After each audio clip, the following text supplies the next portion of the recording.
welcome back to the Green Dream video series. I'm Natalie Kenway, Global Head of ESG Insight at ESG Clarity. Today I'm joined by Emma Bickerstaffe, Head of ESG at MJ Hudson. Thank you so much for coming in today, Emma. You're welcome, very nice to see you.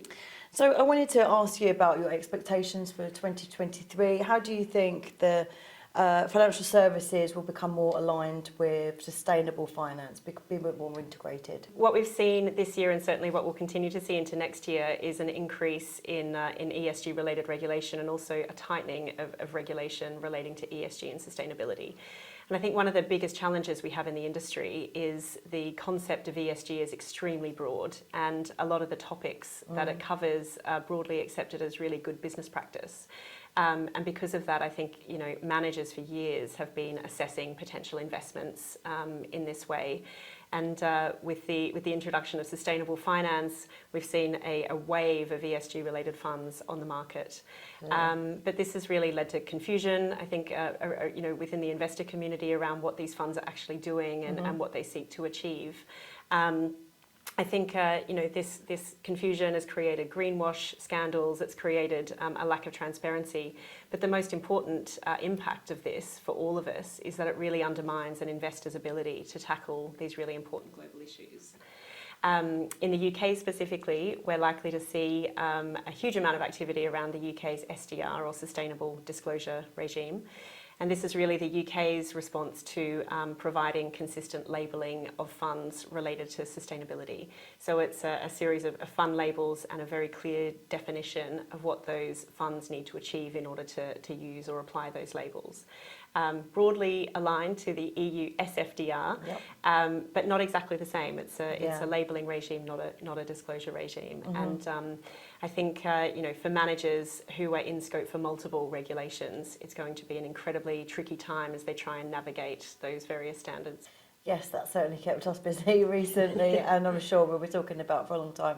But moving across to sort of Europe, and we've got an impending SFDR deadline coming up. How do you think companies are coping with complying with that?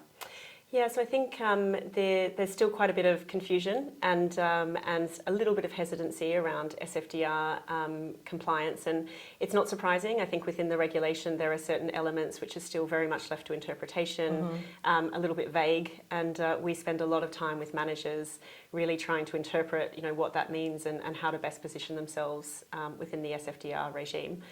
I think what's really interesting at MJ Hudson, we provide both the legal but also the strategic perspective for clients who are within scope for SFDR, and those two perspectives are not always the same thing. So from a legal standpoint, while managers could do the bare minimum to comply, the strategic angle really is about paying close attention to the response from regulators across Europe. And I think what's very evident is that there'll be a tightening of the requirements, and the bar will be set a little bit higher in future around SFDR compliance. And we're really keen that managers not only comply today, but also really future-proof the positioning of their funds in future.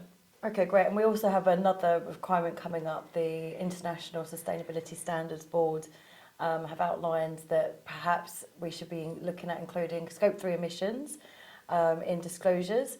I know that it's not going to be something that's happens straight away, but how tricky do you think that's going to be for companies to get to grips with that? Yeah, it's a huge challenge actually. I think Scope 3 relates to emissions that are generated from outside of the business in their value chain, for example. So it includes things like business travel, the use of a product, the disposal of a product.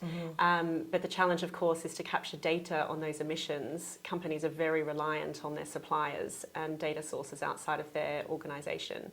I think the biggest challenge is really capturing accurate information from those various stakeholders and reporting it in a structured way so that those companies can already start reporting on Scope 3.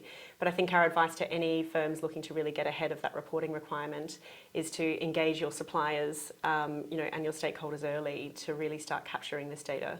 Some may choose to use a platform to do that. We have a platform called ESG Advantage, which helps companies measure their carbon footprint, but then also monitor progress over time, which has proved to be very, very useful, I think, for lots of managers, just given the complexity of the data challenge around carbon emissions.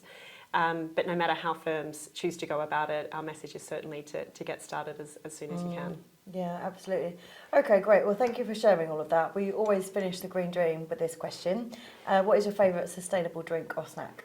Well, good question. I spend a lot of time in Amsterdam at the moment. We have a fairly big team out there, and I've become extremely fond of Tony Chocolonely's chocolate. Okay. Beautiful packaging, but most importantly, they're on a mission to create 100% slavery-free chocolate, and they do a great job of really shining a light on some of the challenges that are faced by cacao farmers, and really lead by example, and they're obviously really passionate about achieving that mission, and something which really chimes with me personally. Great, thank you. And who doesn't like chocolate? Thank you so much for your time. Thanks for coming in.